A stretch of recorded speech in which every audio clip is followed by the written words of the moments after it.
به نام خدا. سلام خدمت عزیزان. میخوایم بخش اتحادهای جبری رو با هم دیگه شروع کنیم. به نام خدا.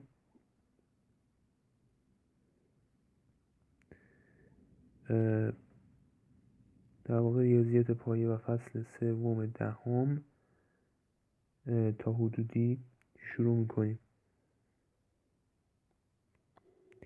اتحاد و تجزیه. حالا اتحاد و تجزیه رو در ادامه بهتون توضیح خواهم داد. ولی میخوایم بدونیم که اتحاد چی است. خب اتحاد تعریفش اینه که به اگر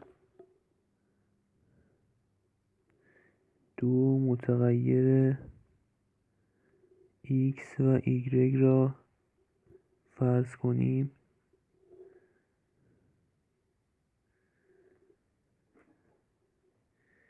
و به آن مقدار دهیم،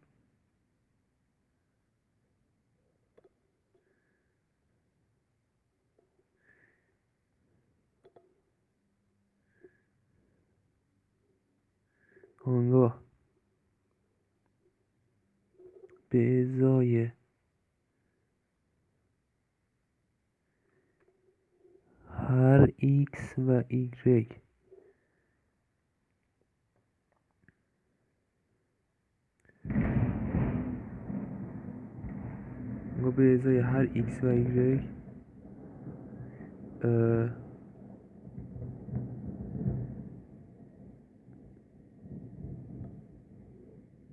ایگرگی که توی 4 عمل اصلی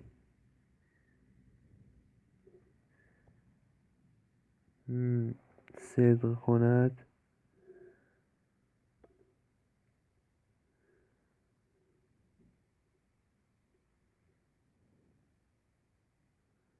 بیشتر اوقات جمع و تفریق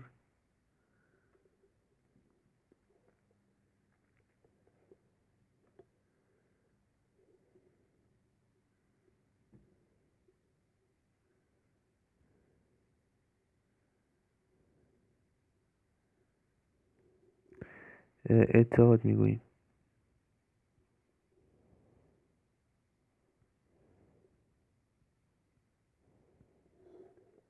حالا انواع اتحادها چی هست؟ انواع اتحادها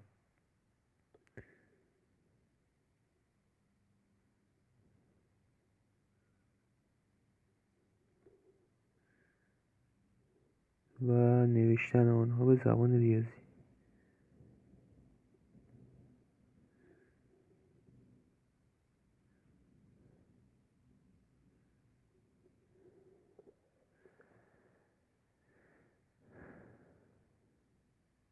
اتحاد اول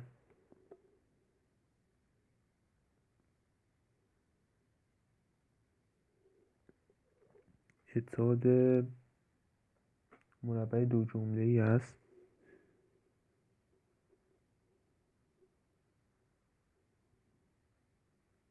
که به زبان ریاضی میشه a به علاوه b به توان 2 مساویه با a2 به علاوه b2 به اضافه 2ab، که البته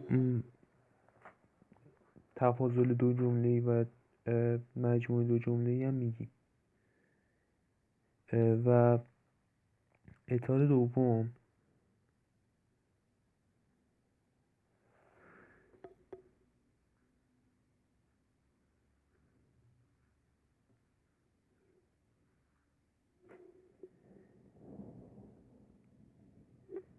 اتحاد مربع مکعب دو جمله‌ای است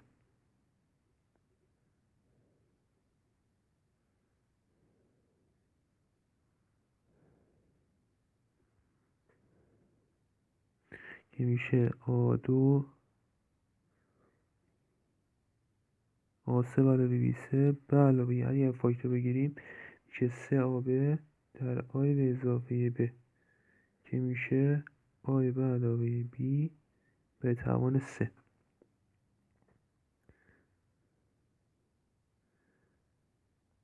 و هم اتحاد سوم که بهش میگیم اتحاد مزدوج،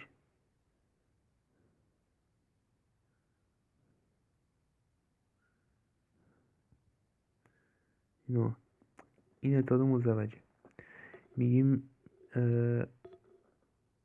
آی به علاوه بی در آی منهای بی که اگر اینو بخوایم بنویسیم میشه A2 به علاوه منهای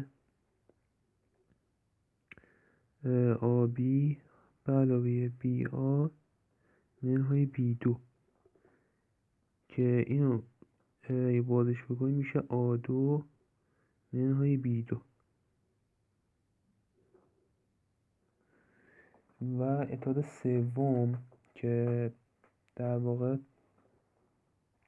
نتیجه اتحادهای بعدیش میشه، این اتحاد سوم بود مزدوج. اتحاد چهارم که نتیجه اتحادهای بعد از نتیجه اتحادهای بعدی هم میتونه به دست بیاد، میگیم آی منهای بی در A2 منهای به علاوه AB به علاوه B2 که اینجا میشه A3 مثبت منفی B3.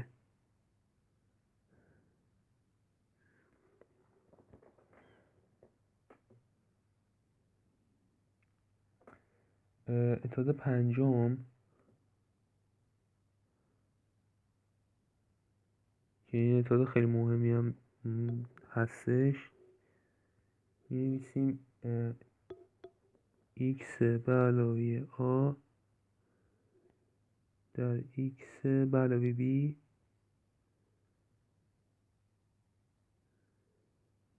که یه معادله درجه دو تشکیل میشه x2 به اضافه a به علاوه b در x به اضافه ab، یعنی اولی به توان 2 به اضافه مجموع دو جمله غیر مشترک به اضافه حاصل ضرب دو جمله غیر مشترک. اینو اگر خواستید فارسی بنویسید تو ویدیو که گفتم. و میریم سراغ اتحاد ششم که اتحاد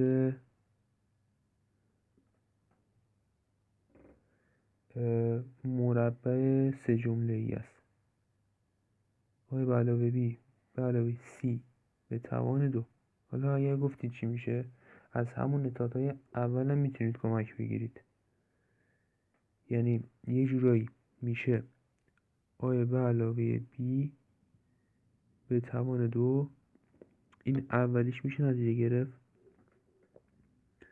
که میشه A2 به اضافه 2AB به اضافه B2. تو دومیش هم میتونیم بگیم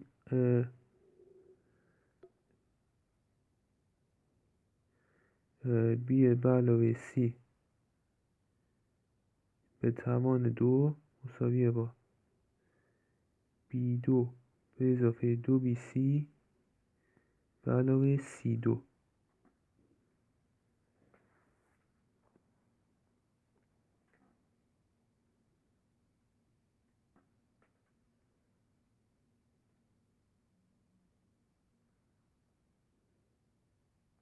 البته اینا همه اینا که دارم میگم نتیجه است و اینا رو به عنوان یه نکته بنویسید توی دفترتون، ولی میتونید تو اثبات هایی که مثلا تو اتحادهای جبری میاد اونا رو بنویسید، ولی اصلا به دردتون نمیخوره تو کنکور.